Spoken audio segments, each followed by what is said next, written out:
Dan headed the M&A machine at Cisco during the heydays.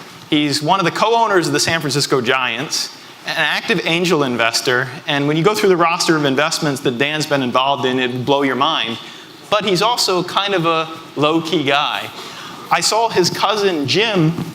Jim runs a fund.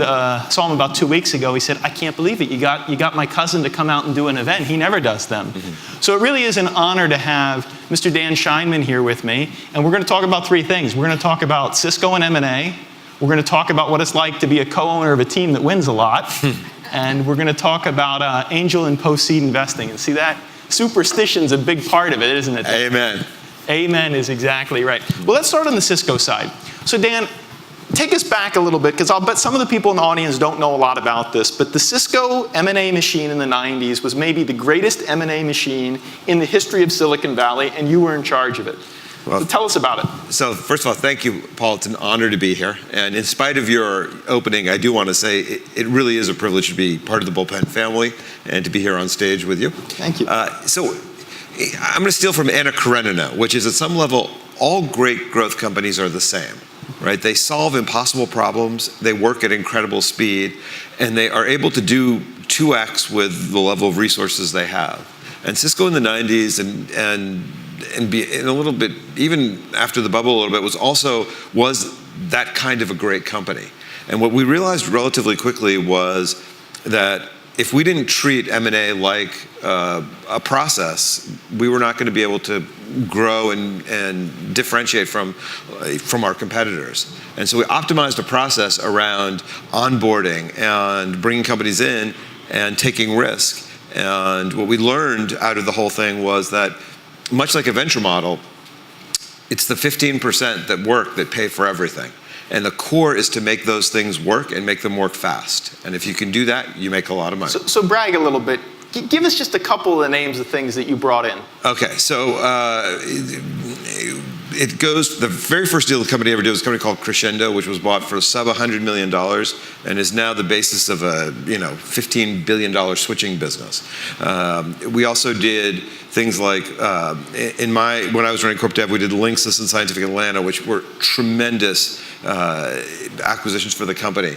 The company also entered new markets. They entered voice. They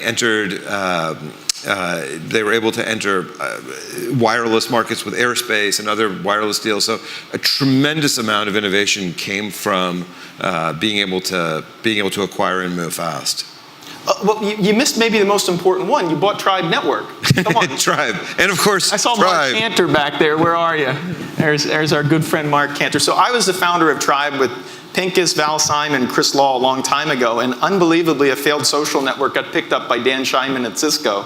The objective was to make it be the entertainment operating system on that Scientific Atlanta box that Dan had acquired previously. So why didn't it work? A couple things happened. One was we were in the wrong place to try the experiment. I think a lot of what you guys had done early on was absolutely right on, and to this day is still right on. We need to have a different way to access content and to reach content. The problem was, at the end of the day, Cisco by that time had become really locked into its business model, and it had become a hardware-centric business model. And the other problem was, I had bet on our friends in Southern California to be rational business people. Right. And our friends in Southern California are many things, but they are not rational business people. And I like to say it's one state, two business models. And for them, this was an expense, not cash. And they didn't really understand, hey, there's a tremendous amount of upside in controlling your social distribution channel. Okay, so let me explain that in a little more detail, and then I'm going to steal your actual line because I've used it many times. The people he's talking about in Southern California are the content owners. The movie producers, the directors, the people who actually gatekept the content that are getting their business models disrupted right now. Dan once said to me, I think it went like this: Paul, how do you talk to somebody who's worried about gassing up their Gulfstream what equity is? Because there's a fundamental difference between current cash to pay for the bill for your gas on your airplane than there is taking a 4 or 5 year journey and owning equity. These two business models between the content side and the equity culture that we live in here really are different. Absolutely. I was once with a studio head and I was pitching, here's why you need to be really involved in owning your social content. And he said, just stop. We're not going to do this. And I said, okay, tell me why. And he said, 2 reasons. First, if I'm going to do this, I'm going to have to spend a lot of time with you, and that's going to take away from my time with models and actresses. Fair point. And then the second problem is he said, this is not going to generate money for a few years, and I'm totally compensated based on how much money I generate. Yeah. And he said, you're probably thinking I'm not really very bright. I said, no, I think you're right on, but tell me. He said, look, what this is to me, this is the next guy's problem. I'm on I have 3 years left in a 5-year contract. This is his problem, not mine. And I became to realize that's how that industry thinks a lot, unfortunately, which has caused a lot of challenge. All right, well, let's go into topic number 2, Dan. So you take some of your well-earned winnings from Cisco, and you get to become one of the minority owners of this team in town when they build this little ballpark down here. They hadn't won, in 40, 50 years? 56 years. 50, oh, you knew the exact number. Yeah, I'm surprised. And so what's it like to watch the team go from really backwater, 1 or 2 playoff appearances, then to actually becoming one of the best teams of the decade? First of all, it's a surreal feeling because, like a lot of you, you have childhood dreams, and sometimes we give up our childhood dreams. For this one, stuck with me, right? And I just couldn't get rid of it, and I wanted to help. And in 2000, I joined the ownership group just as the stadium opened. And to actually see us succeed and trying so hard, and so many people have put blood, sweat, and tears, I was, there's a good Yiddish word, I was verklempt, which is really the right word. I was crying, I was laughing, I didn't know what to do. But it was one of the greatest feelings I've ever had in business of saying, this really means something, and this is great. It's great for the city. It's great that we were able to actually accomplish this. But not just 1, not just 2, 3. Come on, the third one had to make you go, okay, we're legit. We are legit. And the third one, I became a professional parade waver. I'm very good at this now. But what I learned so much was the first one in some ways is incredible because when you haven't done it in a long time, it's really hard.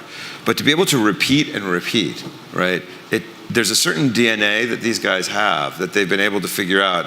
And we talk a lot about this, but baseball in a lot of ways is the exact opposite of the tech business, right? Larry Baer, our managing CEO, always says, it took us about 135 years to get to $1 billion valuation, right? Right.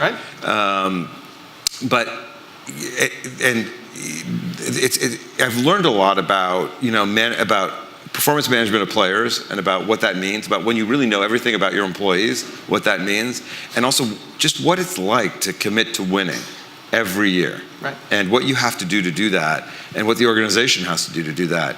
And it's been a great learning experience, and it's been involvement with incredible people to be able. We'll loop this back to entrepreneurship in a second too, but I want to point out one thing and get your thoughts on it. There's something helpless about your job, though. Unlike the startup world where you're on the board of directors and the CEO's screwing up, you can go in there and put your foot in, what. You're minority owner, you're watching your team blow a 9th inning lead. How do you deal with that when you have so little control versus whereas you have some control when you're the founder? Right after I wrote the check, Peter McGowan put his arm around me and he said, congratulations, the losses are going to get a lot more painful now. Right. And there's a lot of truth to that. You feel things a lot more, and you understand, a lot more about what this means to people. But the reality is that at some level, you deal with it the same way you deal with anything else, which is to realize, have you done your best? Have you put the best people in the best possible places? Right? Have you given the organization every chance to succeed? And if you have, it's fantastic, right? And it's hard when you don't have success because then everyone's saying, well, it's not working. But once you've had that success, it allows you to say, okay, we really do have the best people, we do trust them, and let them go do their jobs so that we can sustain. One of the worst experiences of my life was in 2010, the NLCS. NLCS, I'm a Phillies fan, I'm in the stadium, and Chad Durbin, who pitches for the Phillies, is one of the original LPs in our fund. He gives up a go-ahead double to Pablo Sandoval on a pitch that's like 2 miles outside the strike zone. And I'm sitting next to his wife, and I realized actually how painful this was. Watching the game in the opposing stadium with the wife of the guy who gave up the run, I seriously, I couldn't wait to leave. It was one of the most unnerving experiences that I can ever remember. Right. I had that in 2002 when the Giants were in the World Series. I was sitting with Rob Nen, who was our closer's father, and who also Dick Nen. He had played in the major leagues. Yeah. And in game one, it became apparent that Rob was going to come in and save in the sixth inning. It was clear it was a tight game, and his shoulder was literally falling off. Yeah. Dick Nen took a towel, put it in his mouth, and did not speak until after the game was over. Yeah. And then he hugged me and walked. I mean, I just like, God, however I live, it'd be really hard to live like that. Yeah. Yeah, well, anyway, it's a great time to be a sports fan in town. We're going to have Chamath up here. He's one of the minority owners of the Warriors. I heard they're pretty good at basketball. Yeah. I heard he watches all the games in his basement with all the lights off and doesn't talk to anybody. So we're going to have to ask him that when he's up here a little bit later. I understand that. All right, so let's talk a little bit about investing. One of the things, and one of the reasons I wanted you to be here at the post-seed conference wasn't that we just got to talk about all this fun stuff, is you are at heart one of the most contrarian people I've ever worked with. Thank you. And everybody in venture says they want to be contrarian, but man, oh man, very, very few of them actually are. So why is it so hard to actually be contrarian in this game? I think because in part, people look and sound the same. And this is one of the most incredible things. And I think, every time I'm with you and with Duncan, I really do feel like I found my tribe, to steal a word. But what you hear over and over again in venture is this line of, we all know it's not the herd deal that makes money. We have to be different. Okay, would you like to look at this? It's a little bit different. Oh no one's doing that, right? And right. So I have that. The problem is, I think that the world has become too insular, and also let's empathize with what it's like to be those guys a little bit, right? The slides that Duncan showed about the funding rate. Think about that from the other side, which is you're now in a fund and you're seeing generally a referred deal a day, right? So someone who's a friend is sending in a deal a day to you, and you have to say no because you can only do one or two a year, right? And to be them right now, it's hard, and you also don't want to be wrong, because if you're wrong, the institutional penalty inside is really bad. Right. And so I think these two things put a lot of pressure on people to actually take less risk and to be less broad sometimes than they should be. But isn't it perverse the way some of the funds on the, quote, Series A side have become so big that they need to write? I mean, risk of paralysis sets in at some point once you're stuck with having to make an investment with that much consequence. Absolutely. And so the size of the fund, so the idea that these funds said, okay, let's crowd everyone else out of the market, we'll suck up all the Series A funds, and so a small number of funds control a tremendous amount of dollars. And then inside, the fear that we're going to revert to mean, or that we're going to do dumb deals and things aren't going to work, I think really has caused a lot of trepidation to actually do what great venture people do, which is to take risk on non-traditional things. And it's led to the rise of folks like you, folks like me, and a lot of other folks who are coming in who are being the non-traditional A round, post-seed round, whatever we're going to call it. And I think in the end, it makes the venture industry, the traditional venture industry, more risk averse, more late stage, bigger checks, more homogenous, and I worry a little bit that we're going to lose the great risk takers that we used to have. Right. And the people who could make great decisions, and who, aside from the data, also had that great intuition about, we're going to go left here, even though the world says no. Yeah, no, that's exactly right. So Dan, when was your first angel investment? Do you remember what it was? When was it? Absolutely. So the first since I left Cisco, I'll give you that, was a company called Zoom. Which is a video conferencing platform that I'm sure many of you use to manage your disparate teams. And the entrepreneur had quit WebEx the same day, and he was a beloved guy. He was, though, in the later stage of Cisco, it became really important to be able to be good at PowerPoint. And his PowerPoint skills, were average. He was maybe not the greatest politician in the entire world, but one of the greatest engineers I ever met. And we were sitting at Kappa, and he said, I'm doing something else. I can't take this anymore. And I literally, on the spot, pulled out my checkbook and wrote him a check. And he said, do you want to see what I'm doing? And I said, look, I love you. and I don't really care. I know what you're going to do is going to be great. He paused for a second. He said, for both of our sake, can I show you the presentation? Okay, let's look at it. And so that was the very first thing that I did, and I really felt it was because I love the entrepreneur, and because I felt that he was the kind of person that I wanted to be affiliated with, right? And he's going to be one of those companies that's going to be significant, right? He's already publicly disclosed he's growing at 3x in terms of traffic every year. Everything in that original presentation, he has either beat or exceeded, which has got to be incredible for any, for a first presentation that was done. I've never seen anything like it. And so it was the greatest thing I did. And I sit there and I think, maybe I should have, forget the check, I should have done the entire seed round myself. What was I thinking, right? But in the end, it's a great thing, and I get to be on the board and work with these guys all the time, and it's a fantastic experience. Yeah, so talk a little bit about that. It's really interesting. I've seen you do some enterprise stuff, some consumer stuff. Tango's a company that comes to mind on the consumer side. Absolutely. And I sent you a deal a couple weeks ago. You said, hey, Paul, I'm not a consumer. So tell us what you're up to, and why did you decide I'm done with consumer? Right. So I really love the enterprise space, and I love infrastructure. And I love it because the herd in some ways has shifted again and left some voids in both of those spaces. And also because you have the chance to work with experienced teams, which is another thing that I love, is because it's really hard once you hit, let's throw out a number, 35, to begin to raise early stage money. After you hit 35, it gets tougher. And the pricing in those kinds of deals looks like my kind of stuff. So I find that in those spaces I add value. I have a lot of domain knowledge. I know the right people, and I can be very useful. Consumer is a strange space for me because of the phenomenon. Again, Duncan was kind of referring to this, of you can create these unicorn valuations, but because of the companies are not economically rational for a long time, the amount of dilution that you take and the number of rounds you have to take are phenomenal.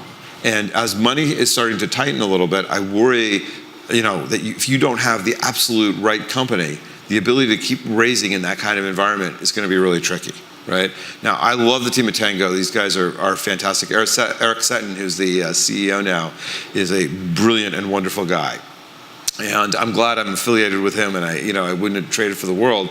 But I learned a lot in the incredible need for cash and the number of people that were in and around the exact same space who were able to raise tremendous amounts of money.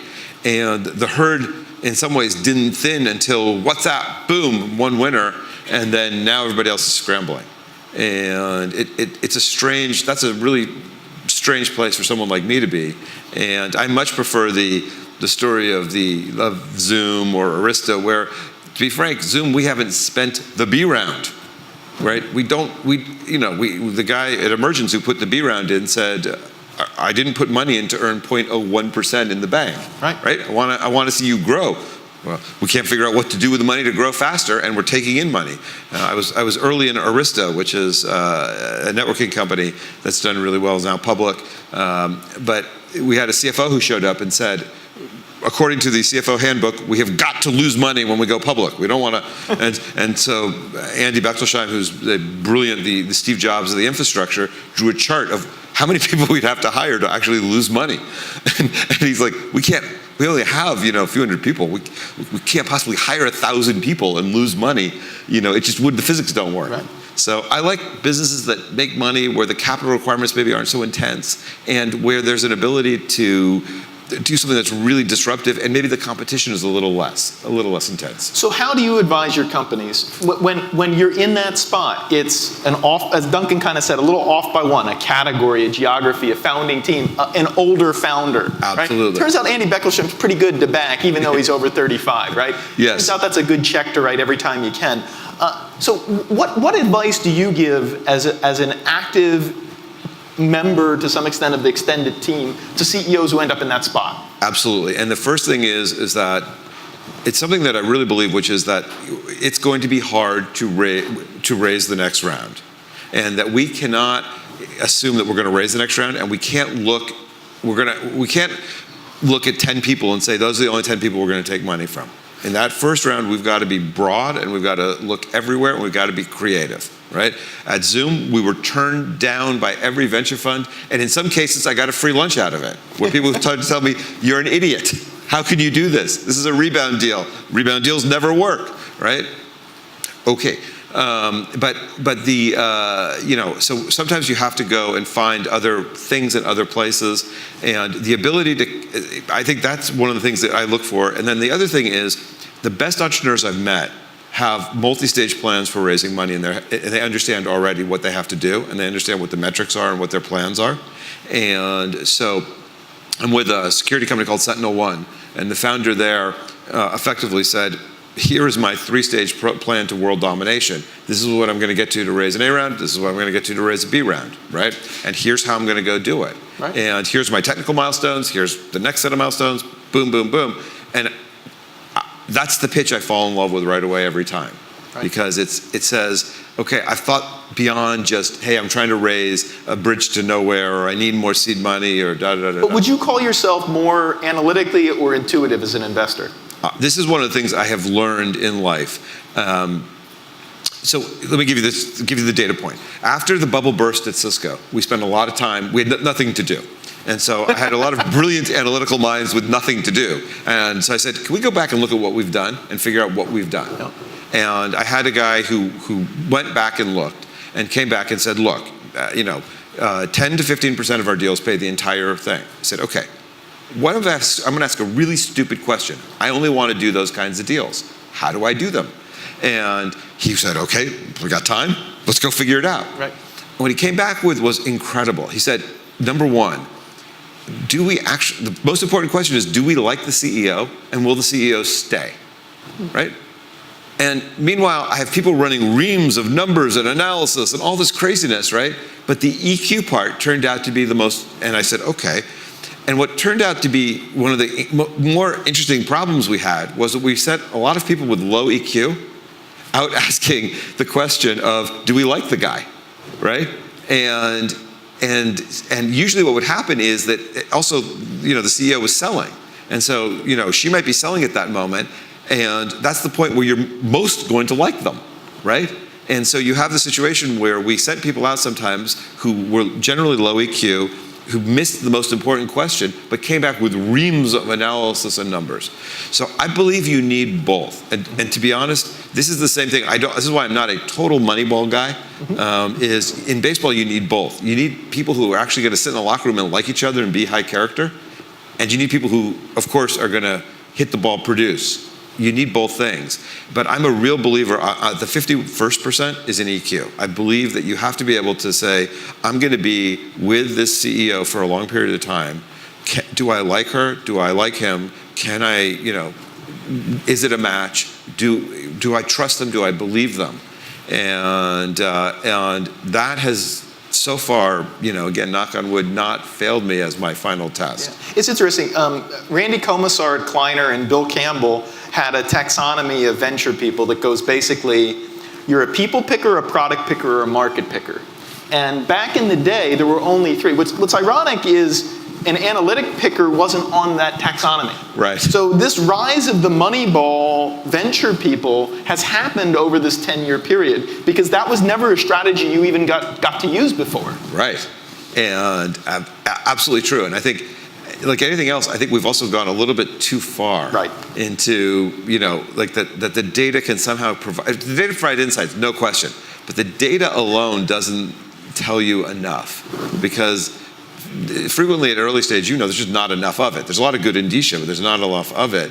And I still believe in this. If the CEO is someone I like and I trust, that puts the data in a whole different light than if I'm sitting there thinking there's something not quite right. So let me tell you a real inside baseball thing. One of the proprietary tricks at Bullpen, we have to do both things as well, but we invert the screening order.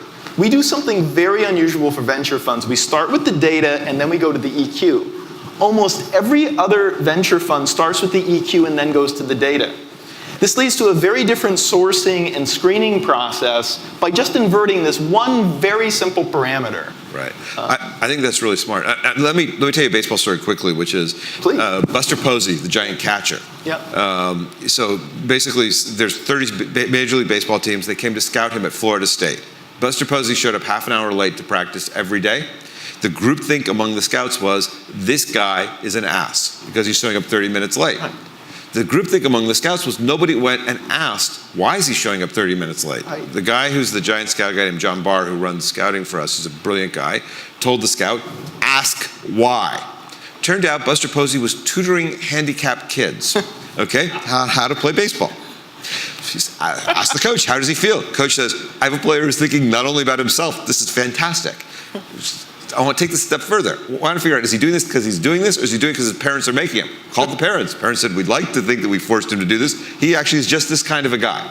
That is how Buster Posey became, identified to us, and we drafted him 5th. It's four teams above us felt that this guy is an ass because he's showing half an hour late to practice, right? Now to some extent, there's something even more satisfying about the story because you picked him for the right reason. So that box that Duncan showed, contrarian and different, it's not only do you make more money that way, it's more fun that way. Absolutely. Because you kind of get to tell everybody, I told you so. Right? Right. And I guess I still have never grown up from being that 5-year-old kid, right? There's something satisfying about that, no matter what. So Dan. To be honest, Paul, that is the definition of contrarian, I believe. Right? If you don't still have that, you're not really a contrarian, right? Right. Well, that's another piece of taxonomy I heard in the venture business in the early days. There are 3 kinds of people who walk into your office. People who want to be rich, people who want to win, and people who want to be right. Right. And the ones who want to be right tend to be the biggest outcomes because they almost have this mental defect around everything along the way to the big outcome. And a lot of venture people will only invest in those who want to be right. I resemble that remark. Yeah, got it. So what are you most excited about in your portfolio right now? All the things you're doing. So I'm really excited about a lot of stuff because I've been doing this now 5 years, and we're really bifurcated. I've got the early stuff where I've got now 1 public company, 2 companies that are approaching $100 million in revenue. Zoom and Arista, Zoom and Greenwave down in Irvine, which are approaching, significant revenue milestones. We have, Treasure Data and Sentinel, who are exploding also and showing great potential. But the things I love working with the new guys and the little guys. Right. And so I've started working with a company called Immubit, which was a machine learning company, and they had automated machine learning and AI, and we're searching for a problem to solve. And we're looking at all sorts of things. And we're meandering left, meandering right, and all of a sudden, they stumbled on automated process control. And automated process control turns out to be, forget 1980s technology, this is 1940s technology, right? And there was generally a guy named Phil who kind of kept everything in his head about how to run these machines. And all of a sudden, and Phil wanted to retire. Phil was hitting 70, 80, 90, right? And these guys came in and said, "We'll automate this, and Phil, you can leave." And they were getting hugs from these guys, and it's just great to watch a company find a market. I've invested in a company called Testim, which is a testing startup out of guys from Wix, who are going to make it much easier to be able to test bits and pieces of code automatically and release things much simpler and smoother because of a problem they actually faced at Wix. And it's very interesting. So bunches of, I'm interested in the late stage stuff because we're getting interesting, and I'm interested in the young stuff. So on that EQ side, CEOs on both sides of the fence, early or late, what are some of those EQ markers you're looking for? Right? Obviously you want to hang out with them, but what? Number 1 is empathy, right? I want somebody who can understand. I have a 21-year-old son. My 21-year-old son has incredible EQ, which he chooses to understand one important problem, himself. He is an expert in the understanding of himself. And when eventually things will get better and he's going to do really great and it's going to be fantastic. But right now, in every interaction, he will tell you, this is how I feel. And I respond consistently, nobody cares. I don't want to repeat that with CEOs telling me, well, I feel this way, and I have to sit there and say, nobody cares, right? How do I feel? And so I want that ability to have empathy, right? And Malik wrote a blog recently in the last few days about the empathy gap in Silicon Valley. Finding empathetic CEOs is really critical, right? Second thing is the ability to see forward from multiple perspectives, right? And again, I'm going to go back to CEO of Zoom, Eric Yuan, a great guy. He is linked in with every single person who has canceled the service. Most of these people, quite frankly, are 1 to 5 person shops who just didn't need to pay for it, except for a 1 month meeting or whatever. And thankfully, there's not a lot of them. But he said, LinkedIn, tell me what you think. I want to know. Anything we could have improved? What could we have done differently, right? And it's fantastic that he's putting himself in their shoes, right? Constantly saying, well, here's what the users think, because he's spending the time to listen to them because he cares, right? And so, the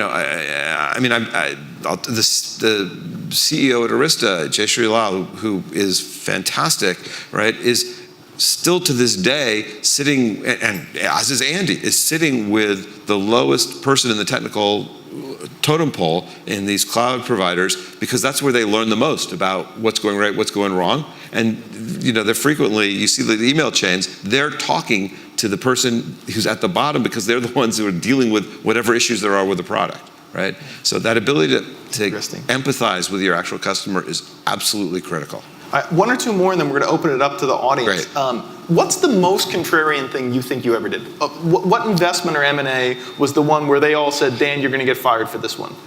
Okay. It's fantastic. Actually, Linksys was, on the M&A scale, we went and bought a consumer home router company. Famous. We were famous in The Simpsons because when they said, okay, the internet's broken, and they actually went to a cartoon of a Linksys router and unplugged it and plugged it back in to return on the internet. So there we are. We're buying a consumer company that was down in Irvine, and and people thought we had lost our minds. The company went from $300 million to $1 billion in sales, was actually doing fantastically well, and would have continued to do fantastically well, except that we began to get into internal craziness about what Linksys should do and shouldn't do, and we cut off all their oxygen, right? But a fabulous story. In terms of the venture world, for me, I'm really proud of this company, SentinelOne, which was the 15th endpoint security company that was funded, right? But it was the only one that didn't solve some stupid point solution and need to be combined with other point solutions. These guys said, screw it, we're trying to solve the whole problem, and we're going to come and we're going to attack the whole problem. And they were ambitious, they were bold, and they had actually done something that had failed umpteen times before, but they had made it work when they were, when they were sitting in their incubator. And I was just blown away by the fact that I said, okay, no one's going to fund us because they're either conflicted or whatever. But I was completely blown away by what these guys had done and the ambition they had shown and the passion to solve the customer problem and say, okay, right? And again, it's been something that's worked fantastically well. Great. Well, here's my last one. Sure. Without going into good or bad, the election was the contrarian outcome. I think that's a fair statement to make. Yes. Implications for our business. So I think, I'm trying to be balanced on this, right? And I do think that the one thing that's good is that looking at Washington in a different way could be a good thing, right? Having change in Washington is a good thing. And for any of you who spent time, I did something wrong and I ended up running government affairs at Cisco at one point. I remember that. Don't do that. Free career advice. There is some truth to this thing that when Washington is rich, the rest of us are poor, right? And that centralizing things in Washington really isn't a great situation. And hopefully, there's some decentralization. I do worry about getting people into the country. I worry about getting startup visas. So many people I work with, probably over half of the CEOs are on some sort of visa or have some issues. And I've had really intense conversations with people about that, and it's something I worry about. And I also worry a little bit that we in Silicon Valley, again, Paul, you know this because you're not 100%, you still have the Philly in you, right? Right. We have not been as connected to the rest of the country as we should be. And there are some this is a technical term, dumbass things that people say about the rest of the country. And I have certainly met people who have never been to the Midwest, right? Who have never been to Philly, right? But who What's wrong with them? What's wrong with them, right? But who are lecturing about what they should do. And it's not they, it's us. It's right. We, and we succeed or fail together. So I think that we are going to need to adapt a different kind of attitude here. And I do worry a little bit that only one person in Silicon Valley stood up for Trump, because it means he may only hear one voice. We need to have multiple people, hopefully, in the door there. Great. Well, with that, we got about 10 minutes. So let's oh, look at this. I have a question. Well, no, Mark, you're not allowed to ask a question. This is the famous Mark Cantor. We'll let him have the first question, please. So Twitter is faced recently with shutting down something that was very popular, the Vines product. And I believe you had something to do with Flipcam, similar situation. You decided not to sell it. Why did you not sell it? Okay, so, great question. So Flip is a little bit more analogous to GoPro, by the way, I think, than to Vine.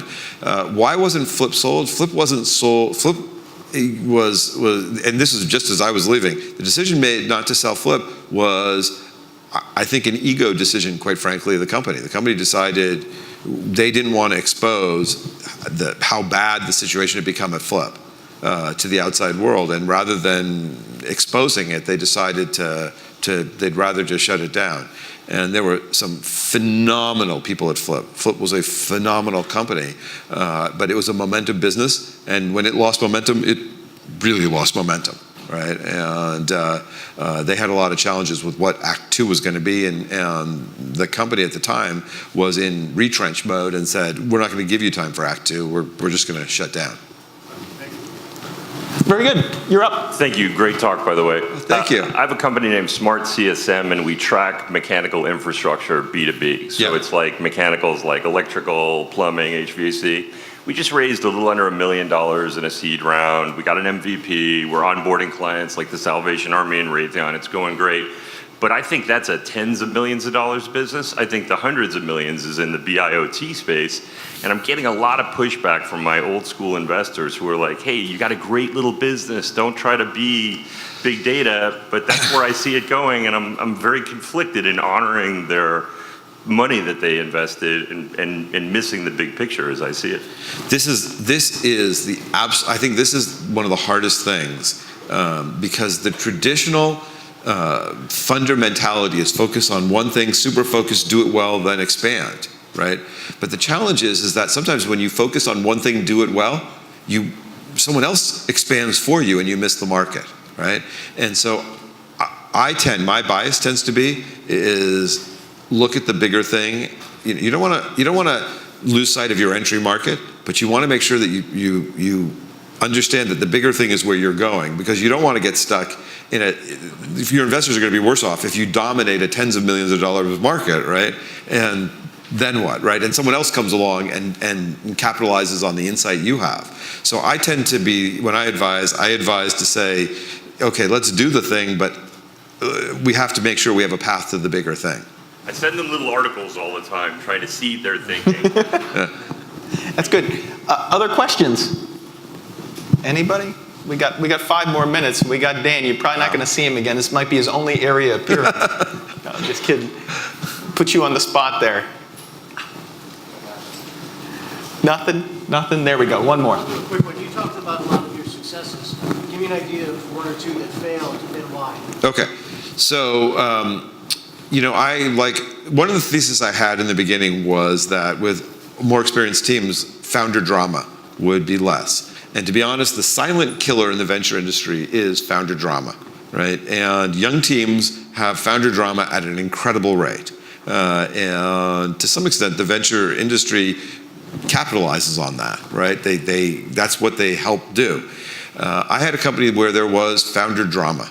And I wrote the check on Friday, and I may be off by a day, but not much more. On Monday, I get a call saying, my co-founder, I hate him. what happened between Friday and Monday here, you know? Well, your check really changed things. We decided we hated each other over the check.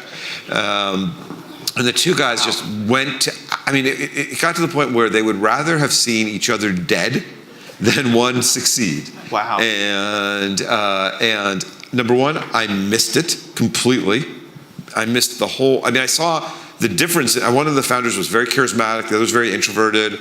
So but I didn't see this. I just saw, okay, I was assuming they were more like this, and I completely missed it. And that has led to a mistake. So I'm spending a lot more time now on, okay, how well do you really know your co-founders? Let's go through this. What's the relationship like? Tell me about where you guys have disagreed. Where have you guys agreed, right? And because I'm in one situation where we were able to fix it. We had three people who didn't get along. One did what I thought would happen, said, look, I have to leave because I can't get along with the other two. The other two marched forward and did well with the company, right? Fantastic. That's what mature teams should do. In this case, it didn't happen, right? These two guys, and I think, to be honest, 20 years from now, they still may be at war over what happened here, right? This may go on forever. You're up. Hi, Dan. First, welcome and thank you very much. I appreciate your insight. I'm particularly interested in the bridge between innovation and corporate. So in the context of even early stage investment, how relevant do you see is the connection between strategic insight, partnerships, and I actually work in the corporate venture space. How important are those bridging relationships, do you see? So I think that's a great question. Look, right now I think there's a lot of corporates like Qualcomm who've done a really good job early, right? And they're early, they're supportive, they do a great job, and are fantastic. The challenge with a lot of other corporates is that they tend to be very, very passive. And so it has to be the right situation where the founder doesn't need a ton of advice and can live with a passive investor. And the other thing you worry about is you don't want to spend hundreds of hours of cycles trying to win, Cisco, which may involve hundreds of hours of cycles instead of, selling your product. Right, but it comes down to the issues. The whole ecosystem is managed chaos as opposed to the structured insight of the bridge to institutional capital, and it requires understanding the DNA of what is Cisco versus Qualcomm versus enterprise rental car ventures, which tactical, and what role do they play? But if you knew that insight, how relevant do you see that being in terms of structured growth with the early? I think it'd be very relevant. I think it'd be great to have. It's good to have stable capital, and those guys are certainly stable capital. And as long as they don't drain you with internal politics of the company, it's good capital to have. I couldn't agree more. Thanks, Dan, very much. Yeah. Very good. Well, look, I think our friend AT gets the last question. All right. I was the CEO of Tri when we sold it to Cisco. Absolutely. I was one of the small cogs in your big machine. Yeah. So it took big balls to be a consumer guy at an enterprise company. Would love to hear about some of the stories behind that. Thank you. And what you guys did, I still believe is, there's no medals for being right, but you guys were right on a lot of things, right? I give Paul all the credit. Yeah, and absolutely. And by the way, AT, got to give him a little credit. He went on to found a little company called Zynga afterwards. So absolutely. He did all right too, but what is it like to be on an island inside of the corporate machine? Right. This is, so again, to your and Duncan's point, it's really easy to say you're a contrarian, right? But a lot of people are contrarians, but they can't deal with criticism, or they need to be loved. And so what I found was that that you had to stand in a room and literally know that everyone is thinking you're an idiot for doing this, right? That entering this kind of business is idiotic, and know that you're gonna have to wait for that we were right moment, right? And so I had to cling to that we were right moment, and when it happened, I think that a lot of people would say I may have overused my privilege at the moment, but I certainly played that card when it happened, right? And so I think that, I believe that you have to have integrity, you have to stick with what you believe, and then, and if you're right, then it's okay to say you're right, because in my world, you're going to be wrong, right, 90% of the time anyway, right? And so when you're right, live it, right? On that Thank note, Dan, I can't thank you enough for making the time to see us. Please grab your bottle of wine from Bread and Butter. Thank you. And hopefully Dan can hang out a little bit and catch up with some of you as well. Yeah. Thank you again. Hey, Paul, Dan. Let's privilege give to a be- big round of applause. That was Privilege awesome, to be- dude. Thank you. That was great. Thank you.